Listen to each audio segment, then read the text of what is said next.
There is an overconfident ignorance that's been displayed by faithful religious followers, ghost hunters, UFO observers, and conspiracy theorists all throughout history. It's this kind of attitude that says, well, I know what I know, and no amount of evidence to the contrary could possibly change my mind because I know the truth. This type of logic has a diabolical ability to fuel ridiculous superstitions and paranoid delusions. Perhaps there's just a gullible gene we humans possess, a part of human nature that makes us want to believe in the unbelievable. Do we as complex thinking beings simply crave fantasy? There must be an inherent curiosity built somewhere into our biological structure, perhaps in the neurological pathways of the brain, that allow us to learn, build, and imagine things. Somewhere in the hippocampus, I'd wager. A matrix of pattern recognition and comparison. A part of us that instinctively finds mysteries and tries to the best of its ability to solve them via our numerous faculties and senses and so forth. So, it isn't surprising that the greatest mysteries of all, the origin and eventual fate of ourselves and our universe, are the areas with perhaps the greatest number of speculative hypotheses. I've heard many people of faith defend their beliefs by touting that their religion allows them to see the true beauty, wonder, and awe that exists in the world, and experience everything that life has to offer.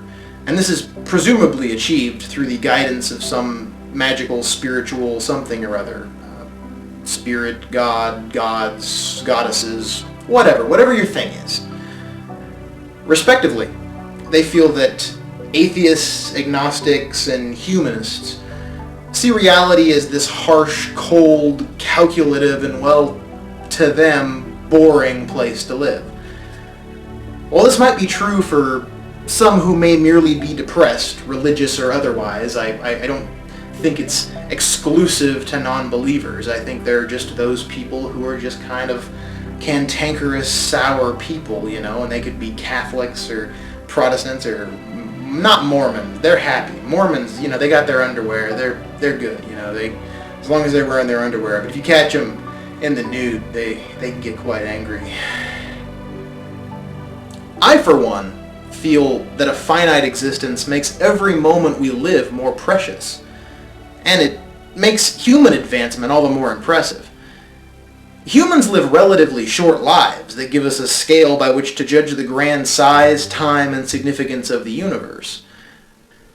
Humanistic philosophy may not be filled with magic and fairy dust and feelings of grandeur. Give it to me! But it's solid. It's all based on what we can see, hear, and touch. There's no uncertainty, no trusting your gut feelings when it comes to science. There's just observation and data. And just because I know how a cloud, mountain, or nebula has formed, doesn't mean I can't appreciate the majestic awe and beauty that they possess, or experience the immense emotions that such a thing can evoke. After all, even a humanist like myself still has that part of me that craves mystery and desires wonder. And thanks to science, we have the tools to solve these mysteries, to delve into that wonder and experience the greatest adventure of all, truth.